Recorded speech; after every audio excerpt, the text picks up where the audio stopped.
नमस्कार, सी न्यूज भारत में आप सभी का स्वागत है। खबर अहमदाबाद से, जहां क्राइम ब्रांच ने डिजिटल गिरफ्तारी मामले में 3 आरोपियों को गिरफ्तार किया है। डिजिटल गिरफ्तारी का नेटवर्क कंबोडिया से चल रहा था। क्राइम ब्रांच ने डिजिटल गिरफ्तारी मामले में पप्पू सिंह, आसिफ शाह उर्फ भादू पठान और विकास कुमार उर्फ मुरारी सिंह को गिरफ्तार किया है। अदालत ने डॉक्टर से 40 दिन की कस्टडी रिमांड मंजूर करते हुए कहा कि उनके मुंबई के कैनरा बैंक खाते में 5 लाख रुपए जमा कराए गए थे और उन्हें गिरफ्तार करने की धमकी दी गई थी, जिसमें कंबोडियाई गिरोह ने डॉक्टर को वीडियो कॉल के जरिए अदालती प्रक्रिया लाइव दिखाई और उनका विश्वास हासिल किया। डॉक्टर ने जांच के लिए दिल्ली न आने का बहाना बनाकर 5 लाख रुपए जमा करा लिए। डिजिटल गिरफ्तारी मामले में इस्तेमाल किए गए मोबाइल नंबर की जांच में व्हाट्सएप पर एक साथ 272 सिम सक्रिय पाए गए। इनमें से डॉक्टर को कॉल करने वाला फोन ओडिशा से सक्रिय पाया गया। 272 सिम कंबोडिया में चल रहे थे, लेकिन इनके लोकेशन भारत में सामने आए जब इस बात के प्रमाण मिले कि बैंक खातों से पैसे निकालकर धोखाधड़ी के लिए कंबोडिया, सिंगापुर और हांगकांग से संचालित किए जा रहे थे। तो आरोपी आसिफ शाह पठान के पास से 32 mobile, 2 laptop, 2 swipe machine, 21 debit और credit card, 6 chequebook, stamp, pen drive बरामद किए गए। कुल 2.84 लाख रुपए की नकदी जब्त कर आगे की जांच शुरू कर दी गई है। अहमदाबाद शहर के परिमल गार्डन एरिया में जो क्लिनिक चला रहे एक सीनियर सिटीजन डॉक्टर है, उनके साथ डिजिटल अरेस्ट का एक केस बना है। उस केस की जो विगत है इस तरह है कि डॉक्टर की काफ़ी सारी जानकारी ये स्कैमस्टर्स ने पहले से ले ली थी। वो सीनियर सिटीजन है, कहाँ उनका क्लिनिक है, किस बैंक में उनका अकाउंट है वगैरह। उसके बाद उनको फ़ोन करके बताया गया कि उनके जो बैंक अकाउंट है उस अकाउंट में 5 लाख रुपया जो डिपॉजिट हुआ है फ़िलहाल, वो जो डिपॉजिट हुआ है वो ईडी द्वारा जो अंडर इन्वेस्टिगेशन जो केस है जेट एयरवेज का, उस जेट एयरवेज के वो जो इलीगल ट्रांजैक्शन के पैसे उनके अकाउंट में आए हैं। डॉक्टर ईडी का नाम सुन के ही उनको लगा कि इस बात में कोई तथ्य है, जबकि उनको उसी दूसरे फ़ोन से जब कॉल आया तो वो वीडियो कॉल था। उस वीडियो कॉल में उन्होंने देखा कि वहाँ पर एक नॉर्मल तौर पे जिस तरह से कोर्ट की कार्यवाही चलती है वैसी एक कोर्ट दिखाई गई थी।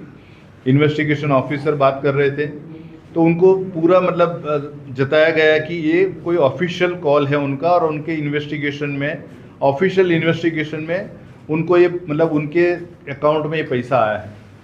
फिलहाल उनको ये भी बताया कि हमें इस इन्वेस्टिगेशन के लिए आपकी 40 दिन की कस्टडी रिमांड लेना पड़ेगा। अगर आपको वो 40 दिन हमारे पास ना रहना हो तो हम बोले उस अकाउंट में इस केस के सिलसिले में आप इस अकाउंट में आप इतना पैसा आप जमा करो। शुरू में उन्होंने 80 लाख जमा कराया, उसके बाद धीरे धीरे करके 10 दिन के अंदर, 10 से 11 दिन के अंदर उनके फरियादी के पास से उन्होंने कुल 8 करोड़ 5 लाख रुपये जमा करवाया। और उनके बाद जब उनको लगा कि तब उनको ये भी बताया गया था कि ये बात किसी से जाहिर करेंगे तो आपको ही नुकसान होगा, तो वो उनके झांसे में आ गए और फिर उन्होंने किसी से बात नहीं की। पर जब आखिरी कॉलों में उनको थोड़ा सा डाउट जाने के बाद उन्होंने जब बात बताई तो पता चला कि उनके साथ एक बहुत बड़ा स्कैम हो चुका है। ये कोई भी ऑफिशियल इन्वेस्टिगेशन नहीं था, ये फिलहाल जो डिजिटल अरेस्ट के जो केसेस बन रहे उसी तरह के और एक विक्टिम वो खुद बन गए हैं। हमारी तफ्तीश अभी तो चल रही है, उसमें ये आज ये इन्वेस्टिगेशन के दौरान 3 लोगों की अरेस्ट हुई है। ये 3 जो लोग हैं उसमें एक है पप्पू सिंह उर्फ पप्पूराम परिहार, जो पाली राजस्थान के रहने वाले हैं, चारवास गांव है पाली जिला का। दूसरा है आसिफ शाह अकबर शाह पठान, जो अमरेली जिला के हैं और लाठी गांव के हैं। विकास उर्फ मुरारी संतोष कुमार सिंह, वो वसई ईस्ट जिला पालघर में रहने वाले, ओरिजिनली वो प्रतापगढ़ उत्तर प्रदेश के रहने वाले हैं। शुरू में जब जानकारी मिली, इस तरह से कॉल भी गए, ट्रांजैक्शन की जब बात आई तो 1 अगस्त से लेके 12 अगस्त तक ये पूरे 8 करोड़ रुपए का ट्रांजैक्शन हुआ। शुरू में पप्पू सिंह, जो कि एक बालाजी खीरू नामक अपना व्यवसाय चलाता था, जिसमें वो फर्मेंटेड फूड वगैरह बेचते थे। वो उनका हमेशा ही रहा है कि उनकी पूछताछ जो पता चला कि वो अपना अकाउंट, जो भी कोई अगर किसी को ज़रूरत हो तो वो कमीशन पे अपना अकाउंट देते थे। ख़ास तौर पे जो गेमिंग का मनी ट्रांजैक्शन होता था उसमें वो देते थे। और उनको इन लोगों ने, जो मेन एक्यूज़ है इस केस के, उन्होंने बोला था कि जो भी ट्रांजैक्शन उनके अकाउंट से होगा उसका 2% उनको कमीशन मिलेगा।